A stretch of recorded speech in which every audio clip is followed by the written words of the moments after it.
je suis arrivée ici, à Herbey-les-Monts, en 1925. Et puis, j'ai travaillé comme bonne quand je suis venue en Suisse. Et puis voilà, après j'ai vécu ma vie. J'ai eu 2 enfants et 4 petits-enfants. C'est ma joie de vivre.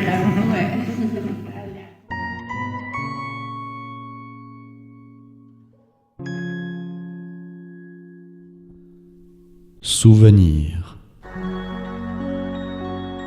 Lorsque l'on parle nourriture, les souvenirs nous reviennent. Dans les cuisines de nos grands-mamans, ça schmeukait toujours bon. Elles mijotaient de bons petits plats avec les produits du jardin et de la ferme. Certains jours, aussitôt la porte franchie, l'odeur de cuisson des bricelets était partout. Ça sentait la vanille et le beurre. Je la revois, assise avec son fer à bricelet. Il en fallait de la patience et de ne pas se brûler. Un après-midi pour réaliser un par un ces biscuits, les rouler en forme de cigare ou en forme de cornet pour y mettre la crème chantilly. Le beurre qu'elle utilisait était fabriqué dans une baratte. Il fallait récolter la crème sur le lait, la mettre dans la baratte et puis tourner. Là aussi, il fallait de la persévérance et de bons bras. La motte était ensuite moulée dans un moule en bois. Certains faisaient des inscriptions ou des formes spéciales dessus. Ce beurre-là était jaunâtre, car il contenait beaucoup de matière grasse. À l'époque, on ne se souciait pas des calories. Si elle en avait beaucoup, elle nous en donnait pour rentrer chez nous. Quel bon souvenir que ce beurre. Une fois terminé, il fallait mettre les bricelets dans une boîte en fer qui fermait bien pour les conserver. Quand on ouvrait la boîte, qu'est-ce que ça sentait bon! Pour déguster ces excellents biscuits, on buvait un bon café. Mais là aussi, la réalisation d'un café à l'époque de nos aïeux, elle prenait du temps. D'abord, il fallait rôtir le café, puis le mettre dans le moulin en bois, tourner et tourner la manivelle, puis on le récoltait dans le petit tiroir à la fin de l'opération.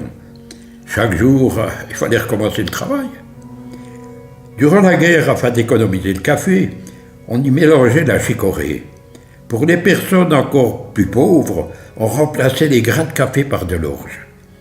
Il fallait aussi rôtir et y ajouter la chicorée. On mettait ce mélange dans de l'eau, il fallait cuire le tout, puis le passer plusieurs fois, car il y avait vraiment beaucoup de dépôts. Moralité, on a meilleur temps de boire du pinard.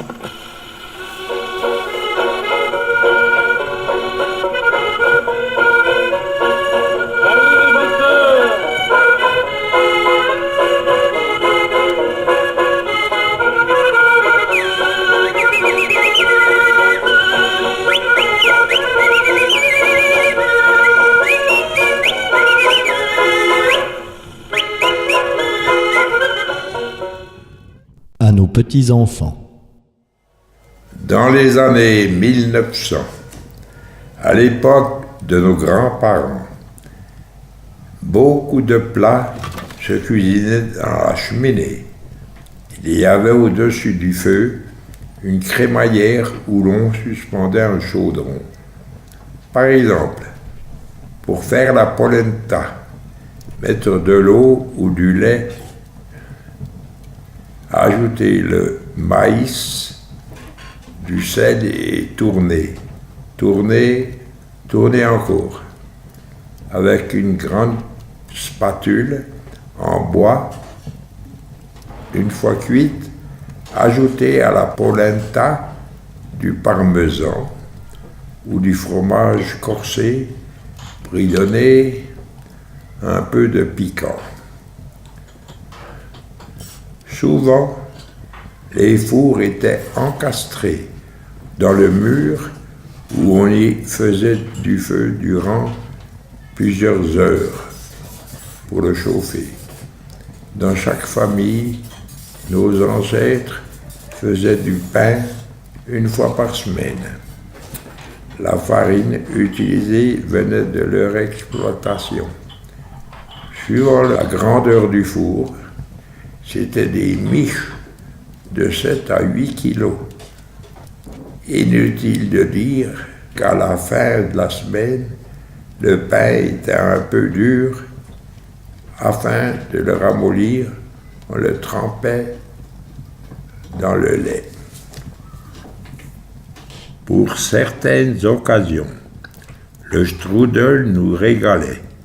Il fallait étendre la pâte, y mettre des pommes, des poires, des raisins secs et pour les plus grands gourmands, des myrtilles qui étaient récoltées à la main ou avec un peigne. À l'époque, faire à manger prenait du temps. Ce que nous aimerions transmettre aux générations futures. Mangez simple et seulement. Prenez le temps de cuisiner. Prenez de bons ingrédients. Apprécier, manger et faire à manger. Manger de tout et surtout faire de chaque repas un bon moment de convivialité et de partage.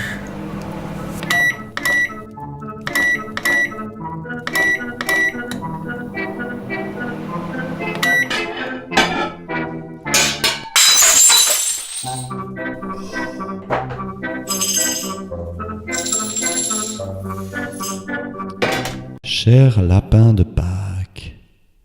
Comme je suis un grand gourmand, j'aime le chocolat qui n'a pas encore été mangé. Moi, j'adore le chocolat, mais je n'ai pas respiré l'odeur de sa fabrication. Pour ma part, je pense qu'il faut manger de temps en temps du chocolat. Ce qui me fait vraiment plaisir, c'est d'en offrir. Je me souviens, le soir, quand j'étais seul à la maison, je me faisais un chocolat chaud. Il est important de doser la proportion de cacao en fonction de son goût. Eh bien, moi, je vous donne la recette du cacao militaire. Faire cuire 3 litres d'eau avec du sucre. Ajouter du cacao en poudre bleue. Tout à la fin, de mettre 1 litre de lait et déguster. Comme nous sommes de grands gourmands, nous aimerons bien savoir votre adresse afin de venir assister à la fabrication des lapins de Pâques, car nous avons le moule, mais nous ne savons pas comment nous en servir.